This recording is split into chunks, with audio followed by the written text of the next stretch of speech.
I got excited about something just about the time that the pandemic hit. And so my interest in what I'm about to tell you has been put on hold. I want my practice to return to its usual dimensions, although I'm not sure it ever will. Oh, now I'm going to go down a side road. I think what's going to happen is that maybe two-thirds of my clients are not going to come in and see me personally anymore. I'm going to be interacting with them electronically, and only about a third will actually want to come and sit in a room with me to avoid having to bear the commute time, look for parking, and all the other aggravations that come with showing up in person. The thing I'm playing with is done best by interview in a face-to-face relationship in real time. And I don't know, I suppose I could try and do it virtually too. All right, we'll get there in a while. What am I talking about? I'm talking about the following. For those of you who are not in our profession, members of the public who may be watching, I may have mentioned on previous occasions, or you may already know, that everybody in a licensed profession, be it an attorney, a physician, a psychologist, a social worker, if you're in a licensed profession in this state, the licensing laws require you to take a certain number of continuing education hours of instruction in between the periods of renewals. And for psychologists, we have to spend 36 hours studying material that's approved for us to study as representing reasonable continuing education experiences. And all of us do this because we need to do it to renew our lives.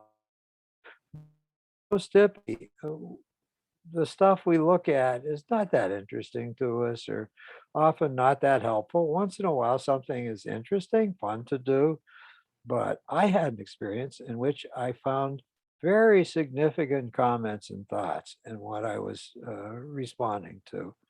On that occasion, I wasn't in a classroom, but the company I was working with sent out a book that had articles in the book, and I was expected to read the articles, and then there were exams I had to take online, showing that I was familiar, I had mastered the content that I had been reading about. This was a module in what is known in my general discipline as environmental psychology. And it's something I had no familiarity with before. There was a very famous experiment that was done in the 1930s that everybody who went to graduate school in any kind of psychology, social psychology, industrial psychology, clinical psychology, I think all of us stumbled across this. I forgot the name of the location. It was named for the location, but it was a study of attempts by psychologists to enhance productivity in the workplace. And they tried several different things. They tried painting the factory walls brighter, more pleasant colors. They tried playing music in the background while people were working. I forgot, they had 3 or 4 different interventions, and they tried to see did any of them result in an increase in the number of widgets being manufactured by the end of the day. And it was the Westinghouse study, I think it was called. It was done in the Westinghouse factory. Uh, the conclusion was every one of the things that was tried for groups of workers resulted in an increase of productivity. And the wise people who did the study came to the conclusion it wasn't the changes they were making that was important, but the workers thought they were cared for. It was interesting that people wanted to come and to improve the quality of their work and to try out various things that might make it more pleasant in the workspace. And just being treated as subjects, but in this case, as meaningful people who something was going to be done for, increase their productivity. It was the interpersonal charge that came from the thing rather than any of the interventions. That's about all I knew about anything called environmental psychology. And that was a study done in the 1930s. So here I am reading about what's going on by some of my colleagues who specialize in this. They do something called environmental psychology. Usually it has to do with the making something better. Hospital design is one of the places where a lot of work by environmental psychologists goes on. In architectural spaces, in restaurant design, and designing schools. There are all kinds of habitats that need to be designed where humans are going to interact, where people known as environmental psychologists make contributions to the design and workflow that goes on in those particular spaces. And I found it fascinating. I learned such interesting things. One of the things I learned is if you're in a hospital room and you can see trees and greenery out of your room, your average stay in the hospital is a day or two less than for people who are in rooms where they're looking out at garage walls or God knows what. To be able to see and connect with nature seems to be good for the human spirit. It even helps the healing of the human body. Another similar thing that was done in hospitals is if the ceilings of the hospitals in the hallways and in the rooms is painted a light blue, something to match the natural course of the sky, the same beneficial effect is had on patient healing and the medical personnel work with less fatigue by rating their fatigue or burnout by the end of the day. If the ceilings are painted blue, then if the ceilings are painted some other color or white. What a strange thing. Turns out we are very sensitive to the environments we're in. And there's a direct correlation between admission to mental hospitals and the amounts of hours a year people spend out in nature. People who spend fewer hours out in nature are likely to wind up in the mental hospital. Now, you might say it's so crazy people don't want to go out in nature. It has nothing to do with being in nature, but I don't think so. I think our very physiology itself, after thousands of years, was created in such a fashion that we are attuned to being outdoors instead of the artificial environments we spend all our time in that bear little or no resemblance to anything out in nature, the structures we've created, and that it's actually good and healing for us to take time out and to go spend hours every week in natural settings where there are trees and flowers, you can see the sky and the wind blows and all the rest of it happens. So other parts of the book were about the articles I read were about other things, but the most powerful of which was there's a great interest in all over the world in trying to assess what's called the quality of experienced life. How do people experience their own experienced life? Is it very satisfying and sustaining for them? Is it very tortured and miserable for them? And governmental agencies, the UN rates countries, for instance, in terms of the average quality of life ratings that are given by its residents. At the present time, Finland seems to be the most sustaining and the supportive country for anybody to live in. The quality of life ratings are the highest there. We're down about 16 on the list, where the United States does not do so well. So that made me very interested, and I followed the leads of how the hell do they go about measuring quality of life? What are they asking about? So various studies use various indicators that they ask the respondents to rate to give a quality of life index. I managed to gather, how many of them do I have here? Oh, I didn't number the total. How many? 1, 2, 3, 4, 5, 6, 7, 8, 9, 10, 11, 12, 13, 14, 15, 16, 17, 18. 19, 20, 21, 22, 23, 24. There are 25 possible contributors to what we experience as the quality of our lives.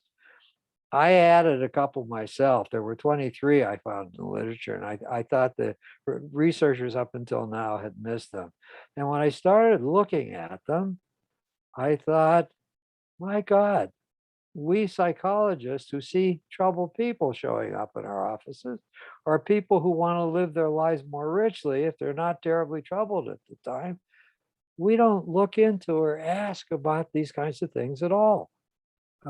Usually we're trying to evaluate what deficits does this person have, what went wrong, how did they get raised improperly, what kinds of dysfunctional relationships are they currently embedded in, what kind of other stressors, do they have health problems that they're worried about. We don't even focus on the kinds of things that are in the quality of life indicators. And I began to think what I was reading about was tremendously powerful. If I wanted to meet a new client and try and figure out what kind of conversations to have with them about what, it would be very useful to make sure I touch base with all these 25 things because they point to something that's important to look at. And we hardly ever look at it or talk about it unless it happens to be brought up by the client. We don't systematically look at these things. So I'm now going to share with whoever's listening to me today what the 25 are and why I think they're important. Oh, I think I'll jump ahead a little. Before I give you the details, what I did was to develop a data gathering instrument here. That's what I have had in my hands here as I've been talking. I started to think about the days I did a doctoral dissertation. I learned about research. I got excited enough about this to say, I'm going to do an individual research project. I started looking at my old textbooks on research design, my old statistical textbooks, trying to figure out what the design of this research would be, what the hypotheses were.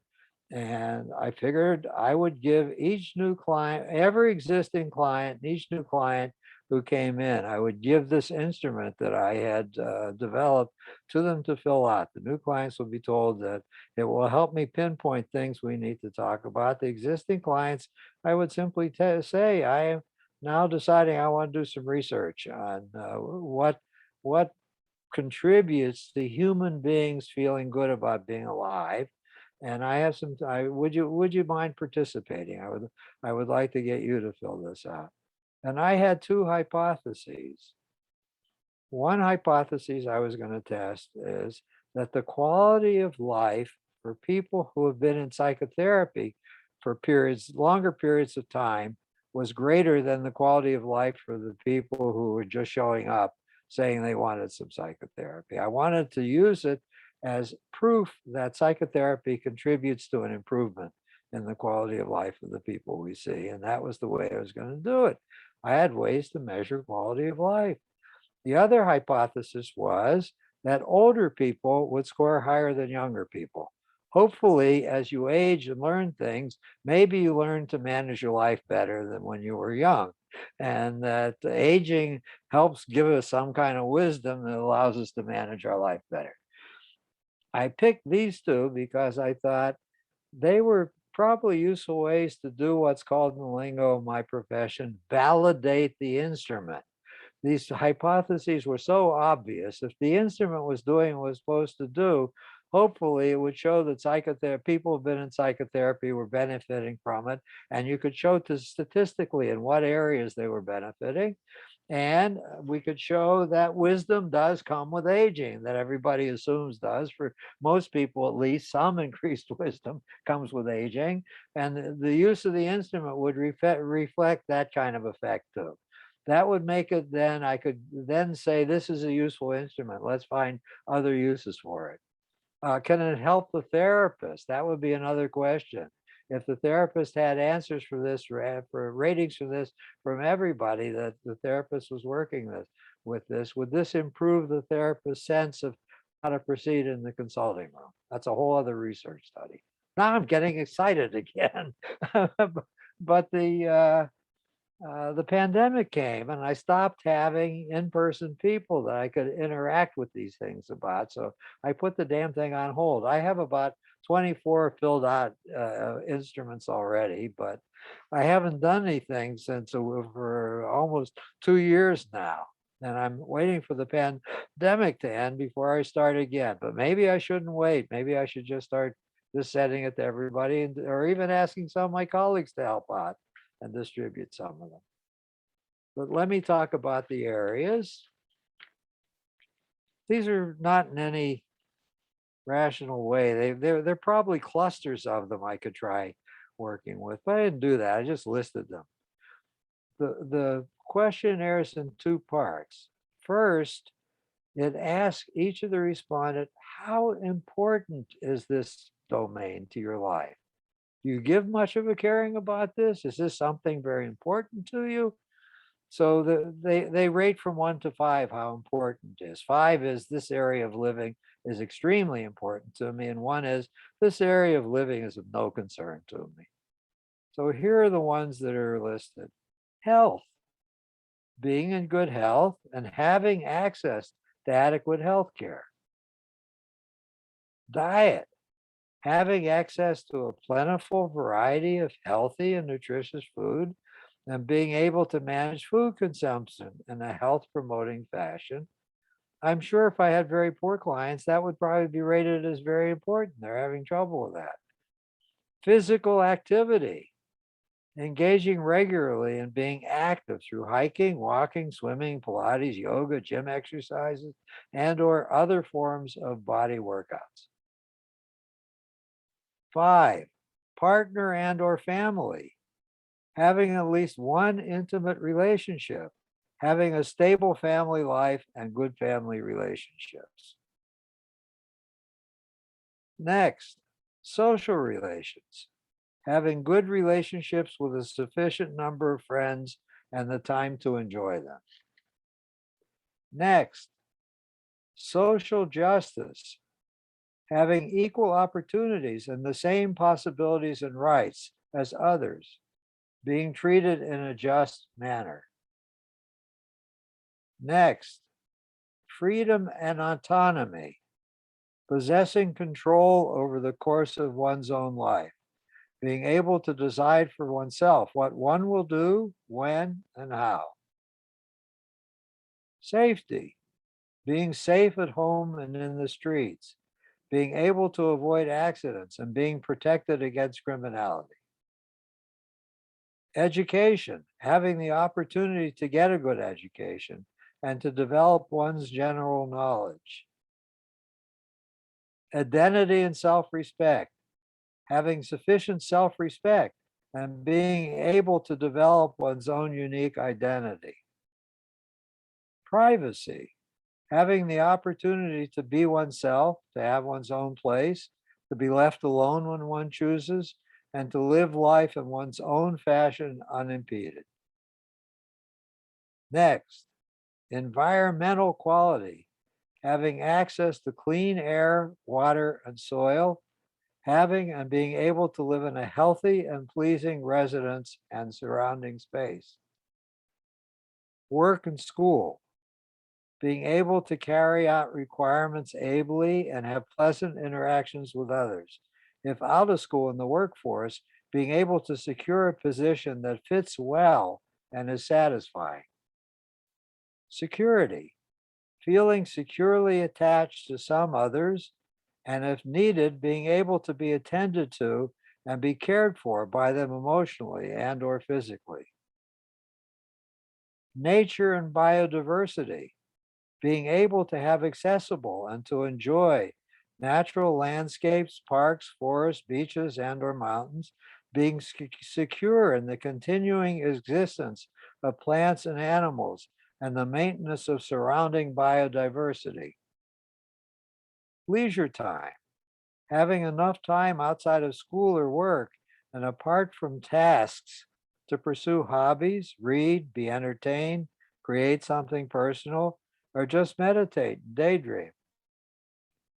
Income savings, having sufficient funds to support a pleasant life, spending the money that's necessary and some more to provide some extra and gratifying experiences, having savings that permit optimism about being able to fund the unexpected, comfort, feeling that the total demands to be met in one's current life can be addressed for the most part with only a small and easily managed amount of occasional stress.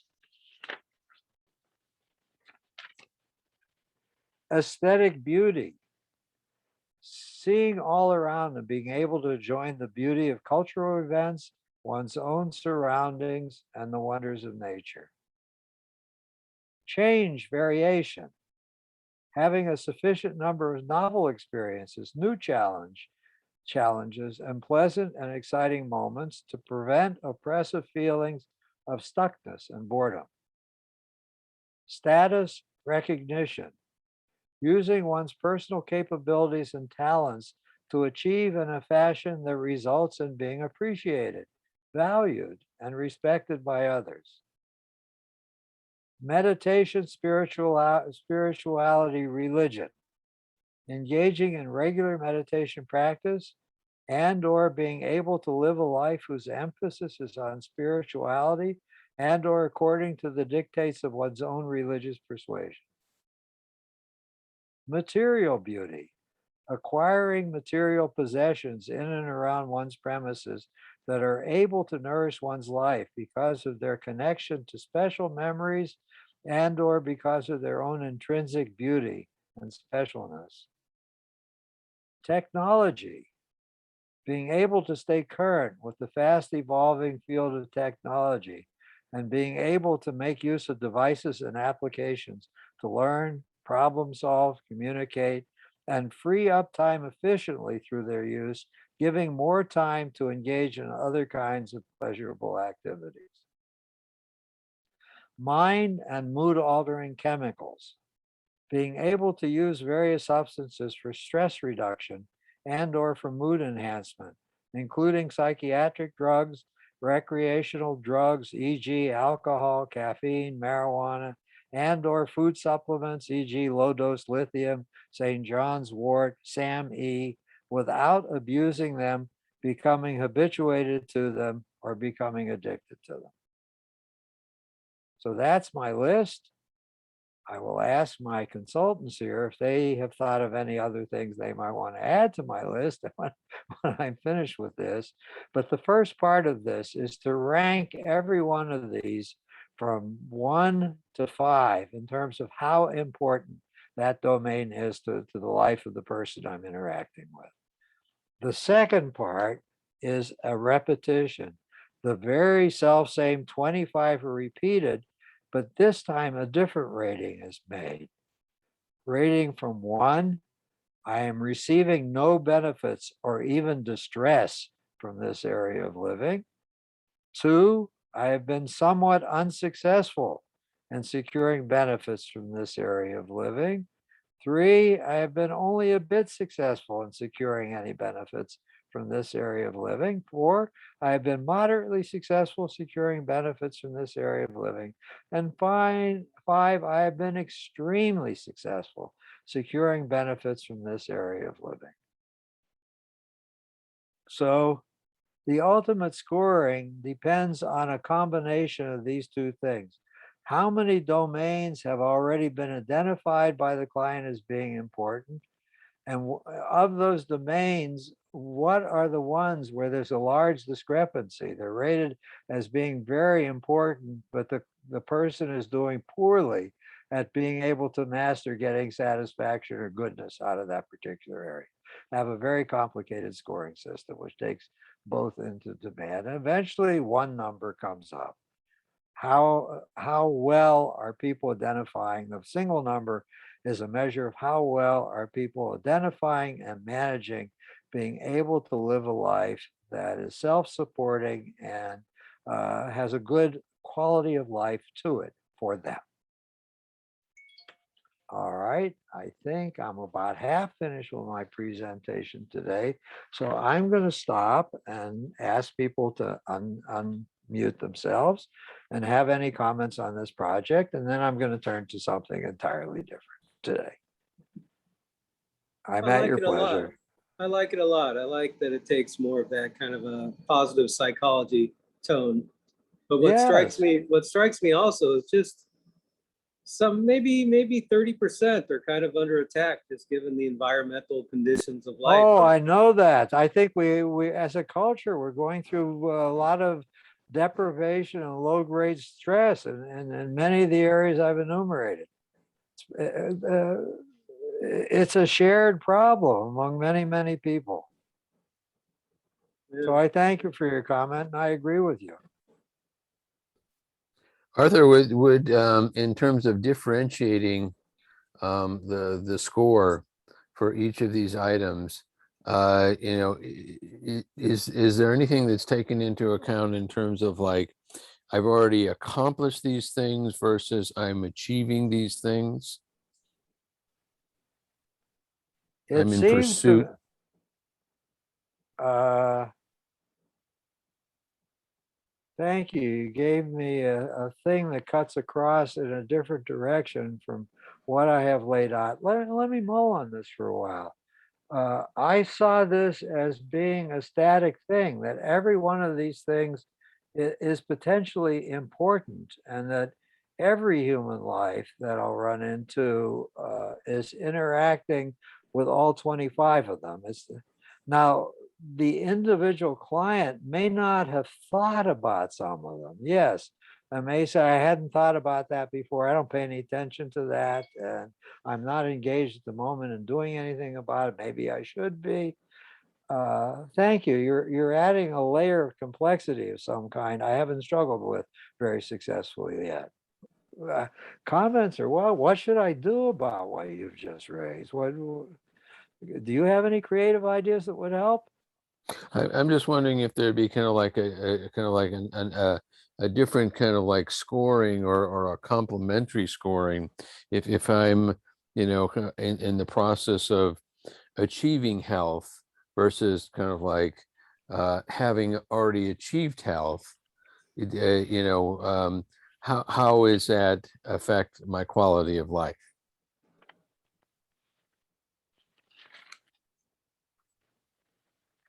Well, as I said, I'll try again. All of these seem like things that require ongoing attention, every one of them by the person. They need to identify them as having significance for what their feeling states are and their general mood, and they need to be engaged in and worked at. Uh, and I have clients, of course, who show up and they haven't thought about several of them. They haven't even noticed them or treated them as if they had any importance. So part of the work I do with them is to have them honor my request that they go engage with this and start doing something about it if they haven't already. But it's not a thing, it's not like an achievement. You don't go to school and get your degree and then you're finished learning. I've learned, so I have no more learning to. I'm healthy. You're healthy today, but what are you doing to be engaged in good practice to make sure you don't unnecessarily start decaying in your health? A continuing effort is required. Hmm. And I think sometimes there could be a little too much of something too, like obviously, but a lot of times, but comfort, people get too comfortable also. That can Yes. be oftentimes something that needs to be looked at. Yeah, they won't That- take any kind of risk, so yeah. they have to feel any discomfort. That's another way of looking at this. What There's if you've already achieved something and you're content with that? Have you, but you're not practicing it. You're not doing it. Let me see. Let me look at that one. Status recognition. That's one you're talking about, it sounds like. Using Okay. one's personal capabilities and talents to achieve in a fashion that results in being appreciated, valued, and respected by others. Yeah, I can imagine saying, that's not terribly important to me anymore. They would rate it as a 5 in terms of how well they've done at it, but it would be a 1 in terms of importance. Or what they're doing now. Yeah. Hmm. Yeah.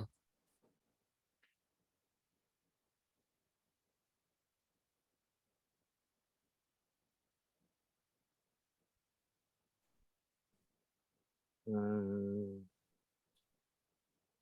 I'm thinking about Aaron's. How are some of these too much or too little, rather than unitary? And I don't have an easy answer for that at the present moment. But I thank you, Aaron. I think that's an important recognition. Anything else? I hate doing things mechanically. That's another problem. I don't like having any kind of questionnaire I'm going to start off my session with a new client with. That feels mechanical to me. I just want to talk. I don't know if this has anything to do with kind of like what you're getting at or the concept, but when I was at the University of Chicago, there was a guy there, Mahala Csikszentmihalyi, who did studies on flow and the process of flow Oh, yes. and you know, self-esteem and flow. Yes. And I'm wondering if there's a kind of like a connection to that.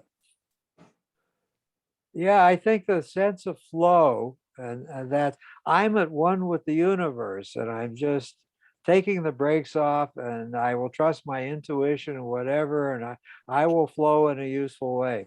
I think that happens when there's good scores on these various dimensions. Mhm. It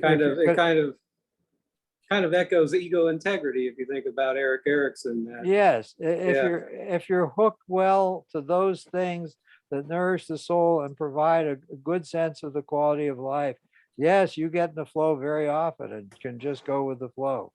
You're not starting with a deficit. Hmm. Hmm. Thank you for bringing him up. I remember him. Peak performance happens in the Hmm. flow. How does this also, it reminds me of something you said the other day. It's like, how does this coincide with the end of life? If you've achieved a certain quality of life, are you you know, more at peace with the end of life? No, not necessarily. Uh, each one of these things requires, I believe, continuing attention until one takes one's last breath. Mm. Some go away. If you're retired, the leisure time one will probably expand. You have more leisure time. Work and school, you may no longer be in either work or school at that point. But I would say if you're not in work or school, you probably should be learning something still. Mm-hmm. Learning should not stop. Yeah, it seems like they're all in a dynamic balance that when one were to dial down, something else would need to be kind of brought up to balance out the Yes. system. Yeah. How did you come up with these items, Arthur? I looked at the list of things. There were 5 or 6 different surveys in this course I took that had been given, one by the UN, one by the American government. And they were ways of looking at quality of life. And there were usually 3 or 4 or 5 different variables that were looked at. And they didn't overlap much. So I just made a list that took all of them that anybody had looked at. Mm-hmm. And I added 2. I added the one about technology. Nobody yet, as far as I know, has asked about people's relationship to technology, which can be terribly facilitating or terribly destructive as far as I'm concerned. And I Or added, isolating. Yeah. I added the one too about the use of chemicals of one sort or another to improve the quality of life. Is that mandatory? Is it mandatory? No, But I'm telling you, not 92% of the American public uses some mind-altering chemical.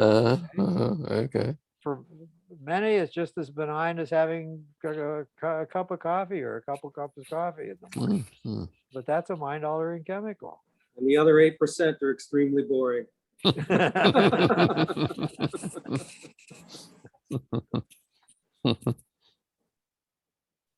Oh,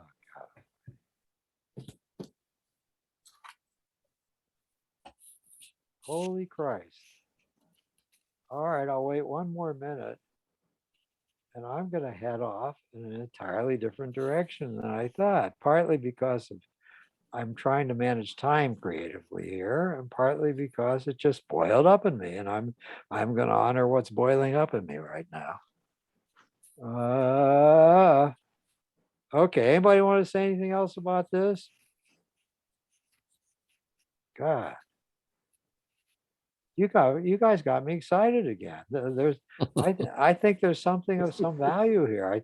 I think the three of us should have a brainstorming session, not necessarily anything to do with posting something on YouTube, but just to see.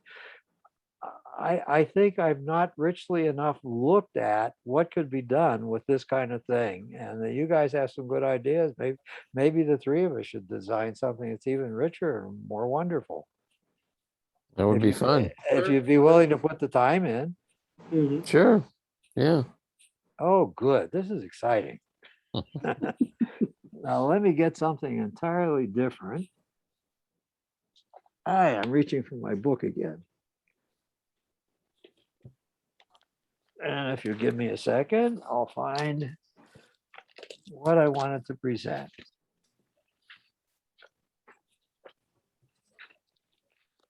Not that, not that. Nope, still haven't found it. Ah.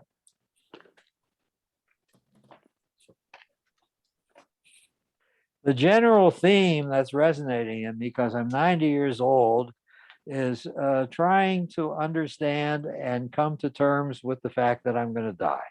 So, isn't that strange? I'm going to die. What a strange concept. I often say to my wife, who invented death? I think it's a terrible invention. I don't like it at all. So, oh, I know what else cued me. It's not only my background, continuing fascination with and trying to balance myself and prepare for death and understand death and embrace death if I have to. It is this damn thing that's in the thing I just read: meditation, spirituality, and religion. I had a mystical experience. That's the label, the only label I can put on it. But the title to what I wrote about it is "It Didn't Make Me a Believer." So I just want to describe my mystical experience. I think I wrote about it in a fairly nice way. And I'll get as far as I get today before we run out of time. My journey into atheism was a long one, stretching over the first 2 decades of my life, but arrive I did. And it comforts me in my later years to know that the march of civilization, whatever that march is, seems to be heading in the same direction. The latest Gallup poll in this nation reveals that somewhere in excess of 20% of the population now states that they have no religious beliefs or affiliation, a number that is rising fairly rapidly. And in contrast to the expressed belief of a majority of Americans, Gallup also tells us that some related matters about the meaning of a belief in a deity are different in most of Asia from the belief so common here. In various countries across the Pacific, when asked if it is necessary to believe in some form of deity in order to live a life of decency and morality, more than 70% of those polled answer with a resounding no. Developing the capacity to be a good person for Asians, then, is decoupled from any organized set of religious beliefs. I remember that when I at last settled comfortably into my own atheism in early adulthood, I also wove together related perspectives that seem so frequently and so for so many others to accompany and define the boundaries of atheisms. What are those beliefs? For me and a lot of others, the best explanation available about the nature of the universe and of the nature of living things is given not through sacred tracts, but through the actions of scientists. For each living thing, myself included, there is no life other than this one. When I die, all will go black, my consciousness will end, there will be no more me other than the atoms that compose my body. There is no mystical force shaping and controlling my destiny.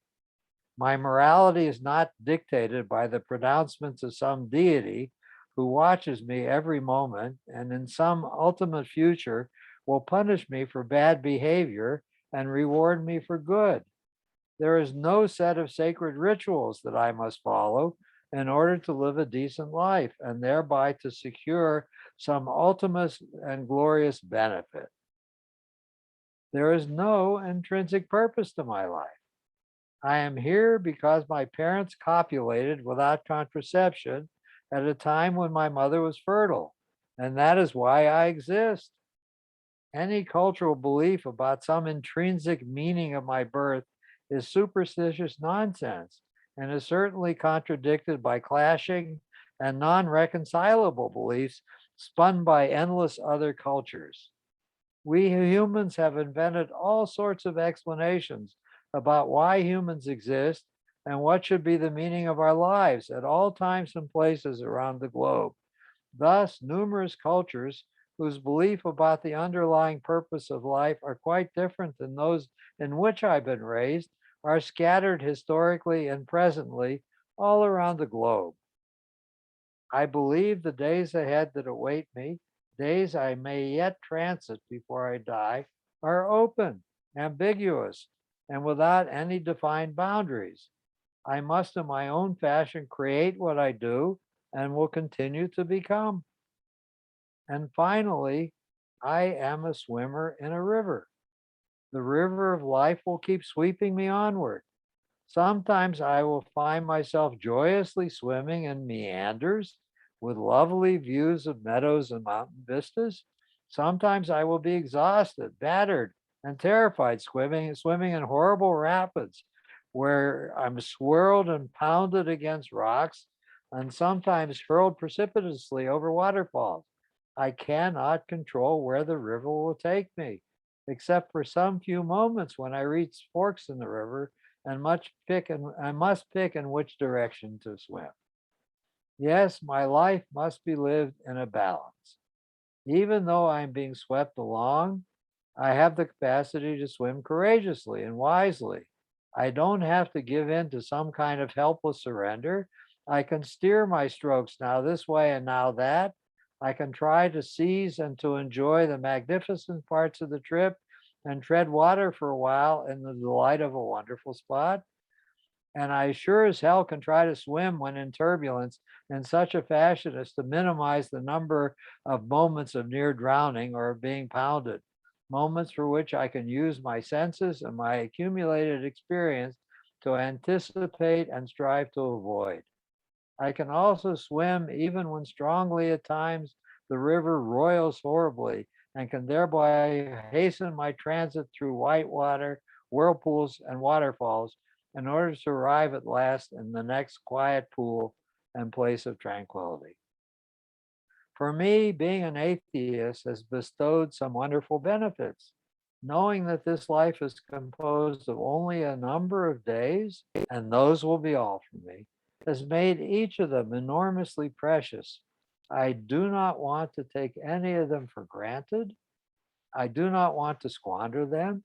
I want to the best of my ability to fill them with meaning, with a sense of living with integrity, and with experiences both the beauty of the physical world, the gift of the body in which my consciousness resides, and the preciousness of my interaction with those others who enter my days.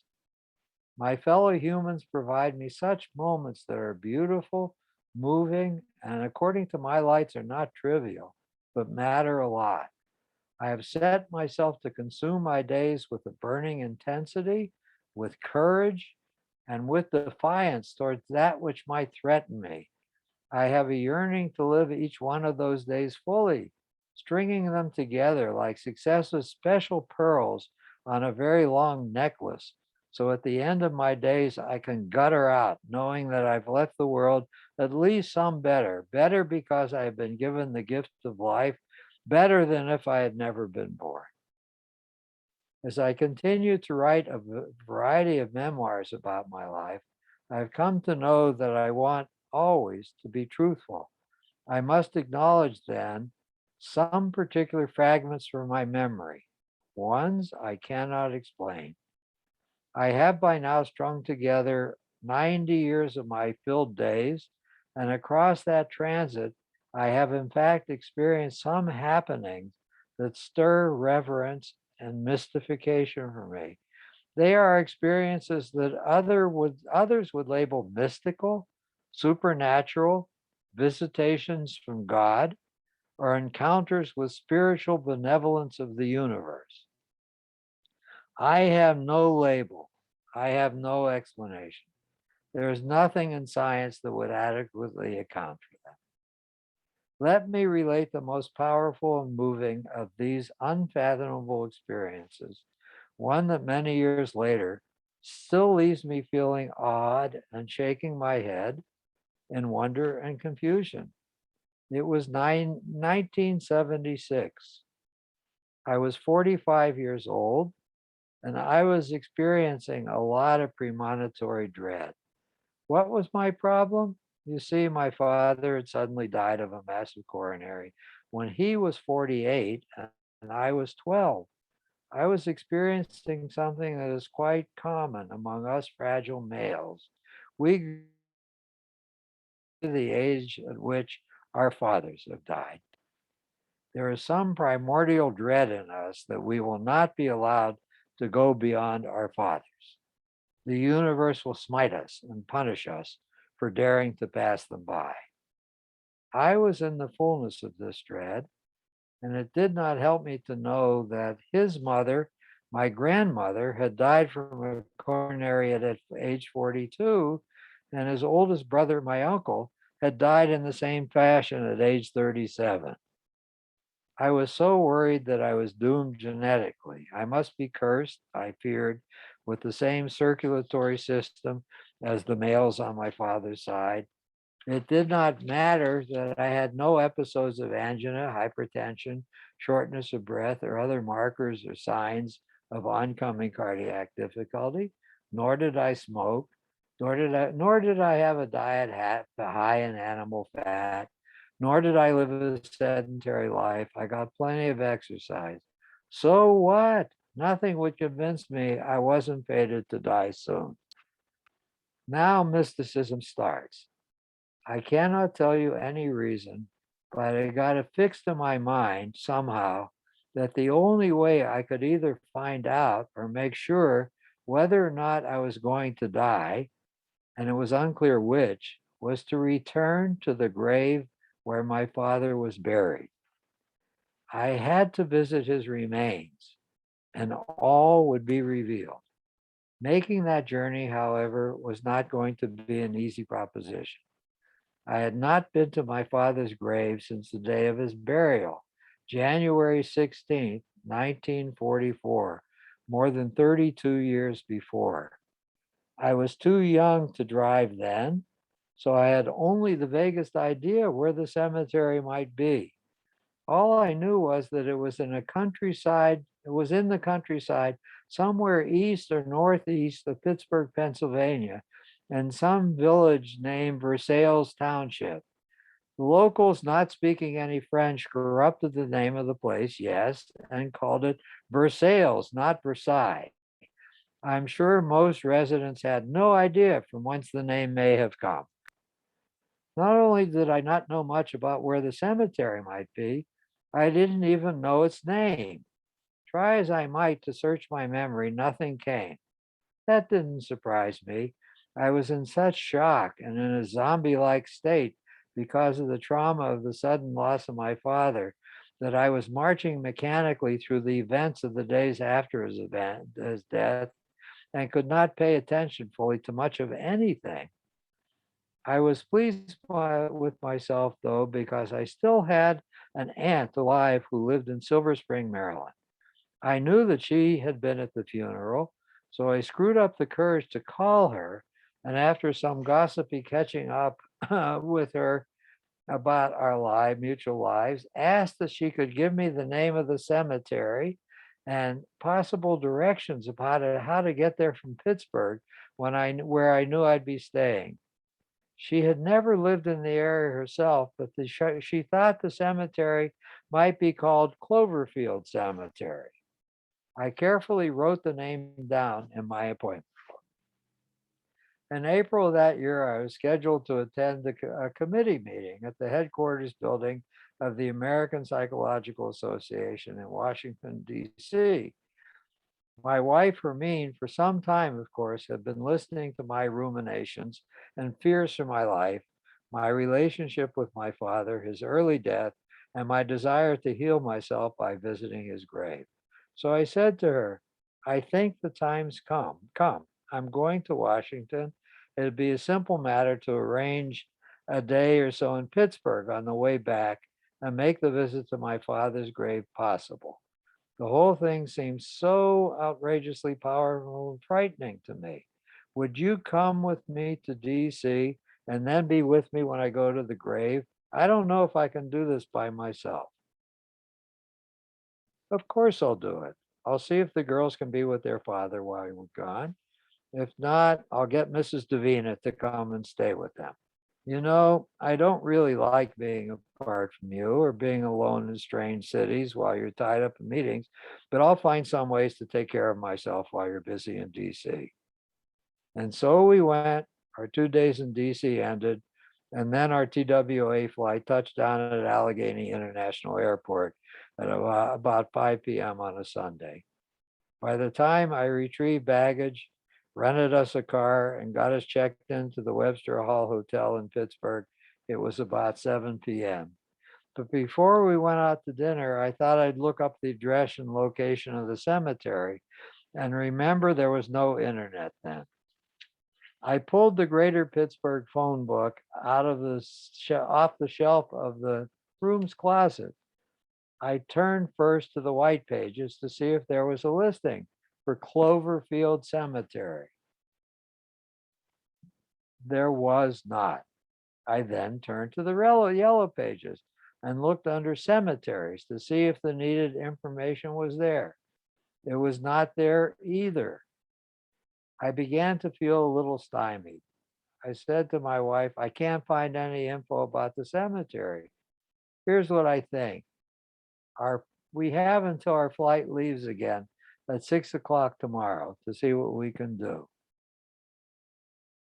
I'm not worried that we're on a fool's errand yet. Let's get up, have breakfast, and then I want to wander around a little to show you some of the places special to me from my childhood. That'll help me get ready emotionally. Then let's drive to Versailles Township after that. I brought a map. I know how to get there. We'll plan on arriving around noon, and that should give us 3.5 hours at the cemetery. My God, that's probably much more than enough. The next day, as we planned, at least the beginning part, it was a journey of nostalgia, longing, and mourning. A journey to revisit homes, schools, parks, the synagogue I attended, and the Carnegie Library and the Carnegie Art Institute. As Hermine and I wended our way through the Squirrel Hill area of the city where the two homes in which I lived were located, we reached Browns Hill Road and turned south on the hill past the Jewish Home for the Aged and crossed the bridge over to the Monongahela River into Munhall. I sense a growing connection with Martin Kovacs, my father. We were moving slowly towards his grave. After crossing the river, the journey required that we turn left on State Route 837 And as I write about the memory of our meanderings, I'm surprised at how vivid are the images, how well I remember every twist and turn on the roads we took, and the appearance of every stop we made. I'm writing this 38 years later. It could all have happened yesterday. Soon we reached Duquesne. The abandoned Duquesne works of U.S. Steel stood forlornly on our left between the road and the river. Memories flooded me. The site during World War II, blast furnaces belching sparks and fire high into the sky at night, piles of burning slag, sweaty men, some with dark goggles, rushing around, driving small vehicles, pulling heavy loads, tending the furnaces, freight trains coming and going, belching their own steam and smoke, burning coke and iron ore, and taking away loads of steel. It always looked to me like a scene out of hell when my father would drive me by it. But that day we saw what was once a raging, fire breathing behemoth had become only a forlorn and abandoned carcass. We turned off the state road, drove up the hill to the right, and first passed by the property in which had stood my father's manufacturing plant. Now a new building dedicated to low rent housing for senior citizens. And hired up on Kennedy Avenue, stopped briefly where stood the duplex that had been my first home in my infancy until age 3. Back down the hill to turn right and rejoin State Route 837. We passed Kennywood Park, the local amusement park, and a few miles along, we reached a bridge and recrossed the Monongahela on into McKeesport. Then we turned right on Main Street and drove past McKeesport General Hospital, where I had been born, and continued on through what had passed for downtown in that small mill community until the road came to another bridge. We had reached the place where the Yagahaney River emptied into the Monongahela. My map said that Versailles Township was a left turn following the Yagahaney River upstream. So turn I did. I estimated that it would be another 20 minutes or so until we reached our destination. We were soon out in the countryside. It was lovely in the April sunshine. The earth was green and full of life emerging from the darkness of the winter. Fields and orchards were on our left, all in spring bloom. The river running sprightly with its April fullness was on our right. We began to pass an occasional home, a bar, a general store as we approached where Versailles Township was supposed to be. Now I saw a signal light in the immediate distance. We had reached a crossroads. We were arriving at the heart of the township. There wasn't much there. On the right was a country park along the bank of the river. On the left, clustered around the intersection, were a small restaurant, a store that sold farm equipment, another tavern, and across the street on the west side of the road was a Sunoco gas station. I'm going to pull into the gas station, find out about the cemetery, I said to Hermine. Oh, look, she answered, there's a phone booth just beside the building, and I can see a phone book hanging in it. Maybe you'll find a listing in the phone book. Good idea. I proceeded to park, left the car, entered the phone booth, and began the inspection of the book and its entries. The area was certainly not very populated. The phone book was slender. But ugh, there was no listing for Cloverfield Cemetery in the seas of the white pages. I turned to the yellow pages for the heading cemetery. What the hell? Someone had torn all the C yellow pages out of the phone book. I felt blocked and frustrated. I went inside the gas station and asked the young man who worked there if he could tell me how to get to Cloverfield Cemetery. He looked quizzically for a moment and said, I don't know. There's no such place anywhere around here. I felt blocked and frustrated again. I went I went back to the car. I told Hermine what had happened. Now, what the hell are we going to do? This whole trip may be for nothing. Hermine waited quietly. My capacity to find solutions to problems began to hum in me. Okay, here's what we might do. Maybe we'll have to stay another day. We can go back to Pittsburgh, go to the newspaper morgues, the Pittsburgh Press and the Pittsburgh Post Gazette. We'll search the back issues of the newspapers for the few days just before and just after the date of my dad's funeral. They must have printed obituaries for him. I remember that an obituary was placed in the newspaper. Maybe the obits will have the name of the cemetery where he was going to be buried. I started the car, but instead of heading back to the cemetery, I was suddenly possessed by another idea. You know what? We are here and must be close to the cemetery. I'm remembering that it was up a long hill. In my memory, I can see the road on the bitter cold day in January. I remember standing up on a mound of frozen earth beside the open grave. When I was there, I tried to distract myself from the awfulness swallowing me up. I noticed I could look down into a river valley and see all the snow on the banks of the river when I gazed way across the view beyond the grave. And the river water glistened in the distance. I comforted myself watching. And you know what? This cross street here goes up a fairly steep hill. Let's just take the street and see if we can get up to the top. Maybe that'll lead us to some place where it might be possible to look down and see the Allegheny River in the distance. And so we did. Up we went. After about a mile, the street dead ended, but it was possible to turn right for a while.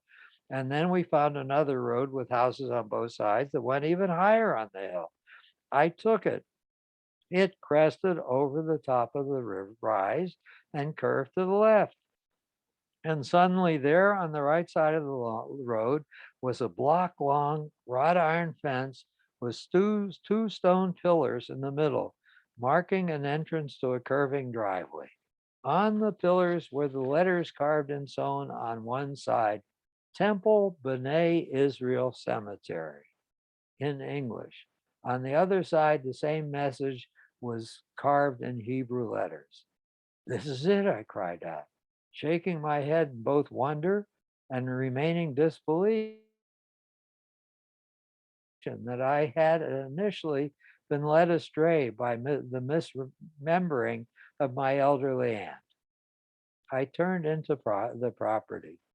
Here's a parking lot. Let's see. There's a walkway that leads in the direction over there. That's where the cemetery slopes upward some. Let's go that way. I think maybe we can see down into the river valley from that part of the cemetery.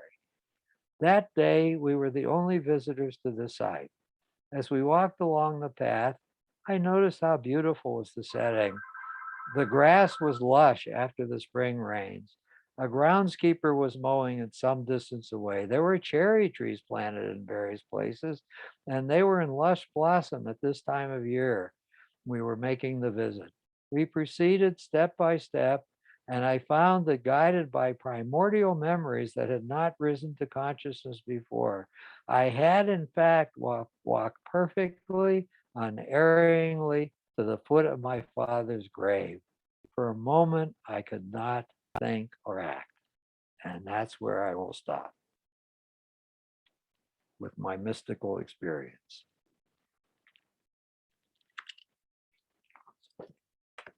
Okay, you can unmute yourselves again. I did a lot of philosophical talking about my atheism and how I construe life before I started telling the story of my visit to my father's grave. So anybody's welcome to say anything you want about either of those topics.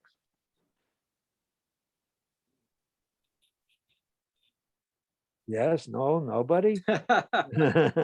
Is there a correlation between quality of life and coming to grips with death?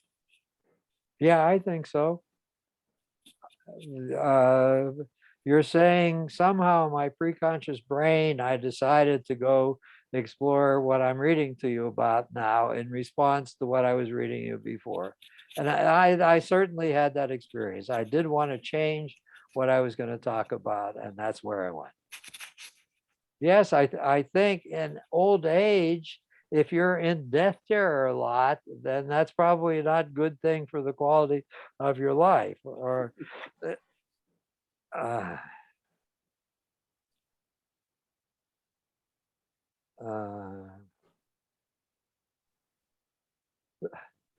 Maybe I'm starting to write a note. Maybe what needs to be added to this is something about what do I have here? I have here, it's near the end. Meditation, spirituality, religion. Engaging in regular meditation practice and or being able to live a life with emphasis on spirituality and or according to the dictates of one's own religious persuasion.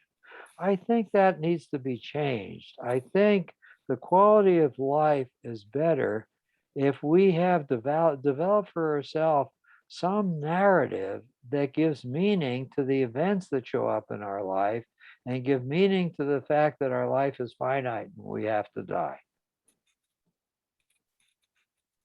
If that work of having that narrative has not been undertaken, and it's a work in progress, what's in it may continue to change over time. But if that task is not being addressed and seen as something necessary in order to feel peacefully alive, then I think the person is in trouble. So I thank you for that broad and prompt, because I'm going to write some notes to myself after we stop this particular lecture. Anything else? I'll be curious to hear how it ends. That we will do next week. Yeah. All right. Thank you for your time and attention today. And I will be back telling you the rest of the crazy story about the visit to my father's grave. Bye. Bye-bye. Bye.